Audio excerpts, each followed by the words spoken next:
Welcome back, mamas. I just had an interview with Dr. Jenet Erickson that was life-changing. She explained to me things I had never heard before, and she was explaining what research has found out of what unborn babies in utero are doing to help their mother. I was literally choking back tears because Jenet did know that I was pregnant, but she had no idea that I was experiencing some of these same complications that she's talking about. Check this out. Unbelievably powerful. I think that's what women sense, right? Yes. Is there is something very powerful about this connection. And you're right. Her brain, her body, her bones, her blood have built this infant. So it's fascinating. In the last few years, we can now see that the cells of the infant's body, that some of those cells will remain in her body, that mother's body, for the rest of her life. Whoa. So they can see that a woman's heart that goes under stress, because during pregnancy where there's so much blood flow, that can be a stressful thing on a mother's heart. It's like the infant senses it, and their underdeveloped cells or less developed cells will beeline it to the heart and help the strengthen the heart of that mother. Oh my gosh, that is like beautiful. Isn't that so beautiful and powerful? That is beautiful. And they've just recently discovered last that this few years. Wow. Yes. I think with more technology where we can see things more, what's going on. That's amazing. So it's a deeply intimate connection, right? And it's not just genetic, that's powerful, but it's the space in which that life grows and develops. And so this infant really emerges with a desire to connect with mother. I had no idea that research has been able to figure that out and understand more about how mom and a baby are even more connected than we think, even before this baby is born. And so in my experience of what's happened with me is that I did have some heart complications.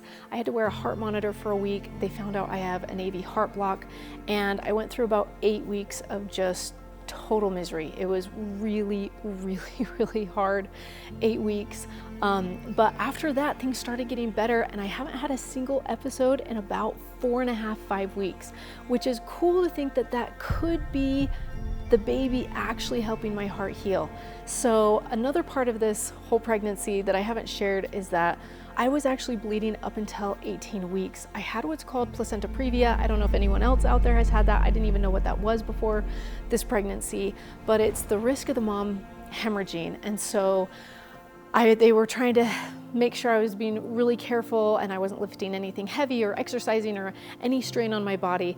Luckily, my placenta moved, things got better. I was super excited until last week when I had another ultrasound and they found out that there are now still blood vessels over my cervix, and they can't tell whether that's a baby or mine. So I'm going into maternal fetal medicine this week to see a perinatologist so they can decipher if that's the baby's blood vessels.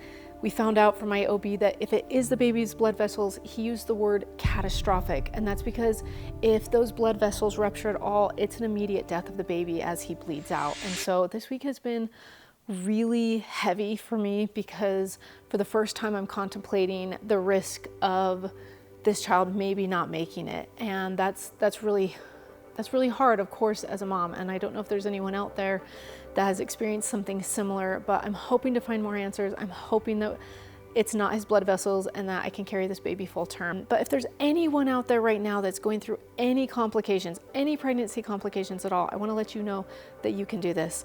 Every one of my pregnancies have been high risk, and I want you to know that what you're doing is amazing. Keep it up, keep up the hope. You're doing great. Welcome to Amai, where you belong as a mother.